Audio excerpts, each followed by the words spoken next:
کسی اضافے کی کوئی گنجائش نہیں ہے۔ یہ بات بالکل وجہ ہے کہ یہ مدرسہ عربیہ عظمت القرآن سلیمان نگر اپنی جگہ کے اعتبار سے، اپنی مکان کے اعتبار سے، محل وقوع کے اعتبار سے بہت چھوٹی جگہ میں کام کر رہا ہے، لیکن ان کا انداز، اس مدرسے کا جو انداز ہے، انداز تعلیم، وہ بڑے مدرسوں کا انداز تعلیم ہے۔ یہاں کی جو انداز تربیت ہے وہ بڑے مدرسے کا انداز تربیت ہے۔ یہاں کی خدمات اور یہاں کی سرگرمیوں، یہاں کی انجمن کی سرگرمیاں اور جو بھی اس مدرسے کی خدمات ہیں اور طلبہ اساتذہ کی محنت، اس سے دیکھ کر کے بڑے مدرسہ ہونے کا احساس ہوتا ہے اور اس کی جھلک یہاں محسوس ہوتی ہے۔ بڑا سکون ملتا ہے اس مدرسے میں آ کر کے اور تعلیم و تربیت دیکھ کر کے۔ میں اس موقع پر اس مدرسے کے ناظم مولانا ولی اللہ صاحب مظاہری، مولانا مفتی بلال اختر صاحب قاسمی،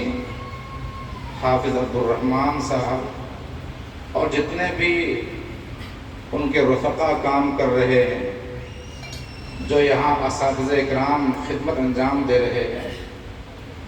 جو جس اعتبار سے کام کر رہے ہیں، معاونین ہیں، مخلصین ہیں، محبین ہیں، میں ان تمام حضرات کو اپنی دل کی عطا گہرائیوں سے مبارکباد پیش کرتا ہوں، اور میں امید کرتا ہوں کہ یہ مدرسہ اگر اسی طرح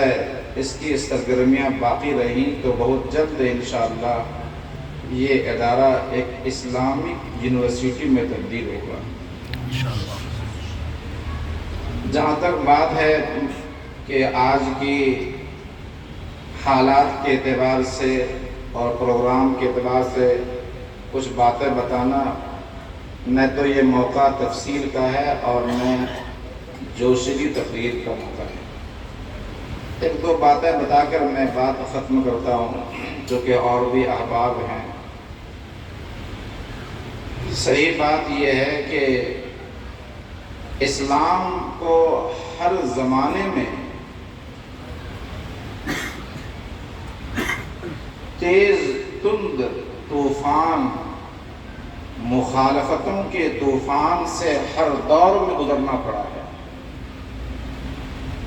امام الانبیاء سرکار دو عالم محمد عربی صلی اللہ علیہ وسلم جب غار حرا سے لے کر کے قرآن اور اسلام کے پیغام کو لے کر کے آئے تو اہل باطل تلملا اٹھے اور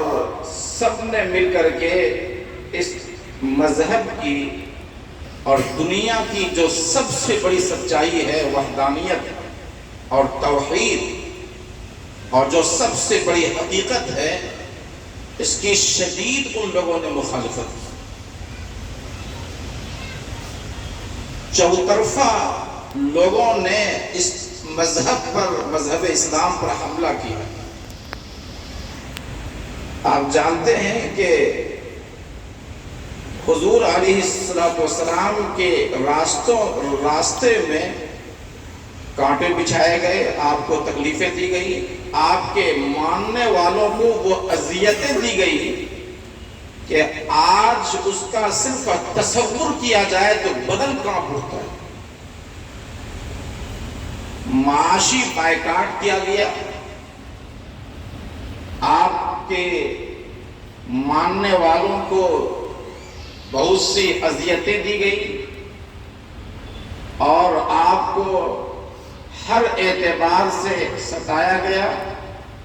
آپ کو عہدوں کا لالچ دیا گیا، حرص دیا گیا، منصب کا حرص دیا گیا، آپ کو مال کا حرص دیا گیا، یہاں تک کہ جب یہ قرآن کی آواز پھیلتی چلی گئی اور سچائی آگے بڑھتی چلی گئی تو ان لوگوں نے اپنے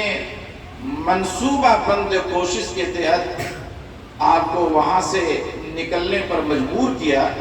یہاں تک کہ آپ مدینہ تشریف لائے، لیکن یہاں بھی لوگوں نے چین سے بیٹھنے نہیں دیا، بلکہ سب نے مل کر کے اس آواز کو بجھانے کی کوشش کی، دبانے کی کوشش کی، اوچھے ہتھ کنڈے استعمال کیے۔ ایک غزوہ احزاب، اس کی واضح تصویر ہے، خیبر کے یہودیوں نے، بنی غطفان کے لوگوں نے، اہل قریش نے مل کر کے اس اسلام کو ختم کرنے کی مکمل پلان بنایا اور کوشش کی۔